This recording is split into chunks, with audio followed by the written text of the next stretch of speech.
Hi everyone, welcome to my channel. ತಮ್ಮೆಲ್ಲರಿಗೂ ನಮ್ಮ ಚಾನಲ್ಗೆ ಸ್ವಾಗತವನ್ನು ಕೋರುತ್ತಾ ಇವತ್ತಿನ ವಿಡಿಯೋದಲ್ಲಿ ತಮ್ಮೊಂದಿಗೆ 2026-27ನೇ ಶೈಕ್ಷಣಿಕ ಸಾಲಿನ ಇಲ್ಲಿ ಆದರ್ಶ ವಿದ್ಯಾಲಯದ ಪ್ರವೇಶಕ್ಕೆ ಸಂಬಂಧಪಟ್ಟ ಹಾಗೆ ತಮಗೆಲ್ಲ ಗೊತ್ತಿರುವ ಹಾಗೆ ಈಗಾಗಲೇ ಎಕ್ಸಾಮ್ ಮುಗಿದು ಕೀ ಆನ್ಸರ್ಗಳು ಕೂಡ ತಾವು ಚೆಕ್ ಮಾಡ್ಕೊಂಡಿರ್ತೀರಿ. ಇನ್ನು ಇವತ್ತು ತಮಗೆ ಸಂಬಂಧಪಟ್ಟ ಹಾಗೆ ಇಲ್ಲಿ ರಿಸಲ್ಟ್ಸ್ ಬಗ್ಗೆ ತಿಳಿಸ್ಕೊಡ್ತಾ ಇದ್ದೀನಿ.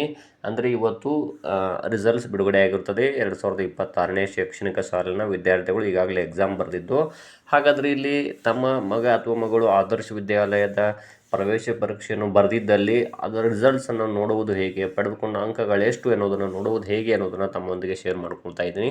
ಇನ್ನು ತಾವುಗಳು ನಮ್ಮ ಚಾನಲ್ ಫಸ್ಟ್ ಟೈಮ್ ನೋಡ್ತಾ ಇದ್ದರೆ ತಾವೆಲ್ಲರೂ ಕೂಡ ಚಾನಲ್ನ ಸಬ್ಸ್ಕ್ರೈಬ್ ಆಗಿರಿ ತಿಳಿಸುತ್ತಾ ಓಕೆ, ಇಲ್ಲಿ ವಿಡಿಯೋ ಪ್ರಾರಂಭಿಸೋಣ. ಮೊದಲನೇದಾಗಿ ತಾವೇನು ಮಾಡಬೇಕು, ಇಲ್ಲಿ ಸಿಂಪಲ್ ಆದಂಥ ಸ್ಟೆಪ್ಗಳನ್ನು ಹೇಳ್ತಾ ಹೋಗ್ತೀನಿ. ಸ್ಕೂಲ್ ಎಜುಕೇಷನ್ ಅಂತೇಳಿ ತಾವು ಸರ್ಚ್ ಮಾಡಬೇಕು. ಅಲ್ಲಿ ಫಸ್ಟಿಗೆ ಬರುತ್ತೆ ನೋಡಿ, ಸ್ಕೂಲ್ ಎಜುಕೇಷನ್ ಕರ್ನಾಟಕ ಅಂತ ಬರುತ್ತೆ. ಅದನ್ನು ಕ್ಲಿಕ್ ಮಾಡಬೇಕು. ಹಾಗೆ ಕೆಳಗಡೆ ನೀವು ಸ್ಕ್ರೋಲ್ ಮಾಡ್ತಾ ಬರಬೇಕು. ಅಲ್ಲಿ ಇರ್ತದೆ ಏನು ಅಂದರೆ, ಇಲ್ಲಿ ಸರಿಯಾಗಿ ನೋಡ್ತಾ ಹೋಗಿ ಫಸ್ಟ್ ಬರುವಂಥ ಒಂದು ಮಾಹಿತಿ ಏನು ಅಂದರೆ, ಇಲ್ಲಿ ಆದರ್ಶ ವಿದ್ಯಾಲಯ ಅಂತ ಬರುತ್ತೆ, ಡಿಪಾರ್ಟ್ಮೆಂಟ್ ಲಿಂಕ್ಸ್ ಅಂತ ಇರುತ್ತೆ. ಅಲ್ಲಿ ನೋಡ್ಬೋದು, ಇಲ್ಲಿ ಆದರ್ಶ ವಿದ್ಯಾಲಯ ಅಂತಿದೆಯಲ್ಲ ಅದನ್ನು ಕ್ಲಿಕ್ ಮಾಡಬೇಕು. ಅದನ್ನು ಕ್ಲಿಕ್ ಮಾಡಿದ ಕೂಡಲೇ ಇಲ್ಲಿ 2026-27ನೇ 6ನೇ ತರಗತಿ ಪ್ರವೇಶ ಅಂತ ಇರುತ್ತೆ. ಅಲ್ಲಿ ನೀವು ಕ್ಲಿಕ್ ಮಾಡಬೇಕು. ಮತ್ತು ಅಲ್ಲಿ ಏನು ಕೊಟ್ಟಿರ್ತಾರೆ ಅಂದರೆ, ಇಲ್ಲಿ ತಾವುಗಳು ನೋಡ್ಬೋದು, ಇಲ್ಲಿ ಪಡೆದುಕೊಂಡ ಅಂಕಗಳನ್ನು ಪರಿಶೀಲಿಸಿ ಅಂತ ಕೂಡ ಬರುತ್ತೆ.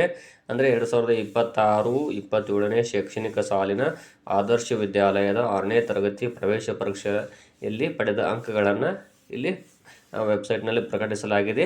ಪಡೆದುಕೊಂಡ ಅಂಕಗಳನ್ನು ಪರಿಶೀಲಿಸಲು ಇಲ್ಲಿ ಕ್ಲಿಕ್ ಮಾಡಿ ಅಂತ ಕೊಟ್ಟಿದ್ದಾರೆ. Click here to check the marks ಅಂತ ಕೊಟ್ಟಿರ್ತಾರೆ. ಅದನ್ನು ಕ್ಲಿಕ್ ಮಾಡಬೇಕು.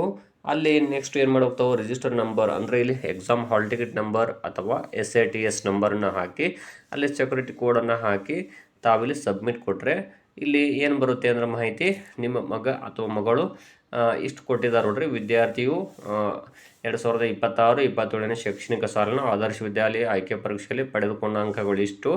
ನಿಮ್ಮ ಅಂಕಗಳ ಕುರಿತು ಯಾವುದೇ ಆಕ್ಷೇಪಣೆಗಳು ಅಥವಾ ವ್ಯತ್ಯಾಸಗಳಿದ್ದಲ್ಲಿ ಈ ದಿನಾಂಕದಂದು ತಾವು ಇಲ್ಲಿ ಮೊದಲು ಅಥವಾ ಆ ದಿನಾಂಕ ಏನು ಕೊಟ್ಟಿದ್ದಾರೆ ಅದಕ್ಕೂ ಮೊದಲು ಆಯಾ ಆದರ್ಶ ವಿದ್ಯಾಲಯದ ಮುಖ್ಯೋಪಾಧ್ಯಾಯರನ್ನು ಸಂಪರ್ಕಿಸಬೇಕು ಅಂತ ತಿಳಿಸಿದ್ದಾರೆ. ಇನ್ನು ತಾವು ಈ ತಿಳಿಸಿದ ದಿನಾಂಕದ ನಂತರ ಯಾವುದೇ ಆಕ್ಷೇಪಣೆಗಳನ್ನು ಇಲ್ಲಿ ಸ್ವೀಕರಿಸುವುದಿಲ್ಲ ಅಂತ ಕೂಡ ತಿಳಿಸಿದ್ದಾರೆ. ಸೊ ತಾವಿಲ್ಲಿ ತಮ್ಮ ಮಗ ಅಥವಾ ಮಗಳ ಇಲ್ಲಿ ಎಕ್ಸಾಮ್ ಬರೆದಿದ್ದರೆ ಯಾವ ರೀತಿ ಚೆಕ್ ಮಾಡಬೇಕು ಅನ್ನೋದು ಗೊತ್ತಾಯಿತು ಅಂತ ಅಂದ್ಕೊಂಡಿದ್ದೀನಿ. ಫಸ್ಟ್ ತಾವೇನು ಮಾಡಬೇಕು, ಇಲ್ಲಿ ಅಪ್ಲಿಕೇಶನ್ ನಂಬರನ್ನು ಹಾಕ್ಬೋದು ಅಥವಾ ರಿಜಿಸ್ಟರ್ ನಂಬರನ್ನು ಹಾಕ್ಬೋದು. ಇಲ್ಲಿ SATS ನಂಬರ್ ಮತ್ತು ಇಲ್ಲಿ ಸೆಕ್ಯೂರಿಟಿ ಕೋಡನ್ನು ಹಾಕಿ ಚೆಕ್ ಮಾಡಬೇಕು. ಅಲ್ಲಿ ಎಷ್ಟು ಅಂಕಗಳು ಬಂದಿದ್ದಾವನ್ನು ಕೂಡ ಅಲ್ಲಿ ಶೋ ಆಗುತ್ತೆ.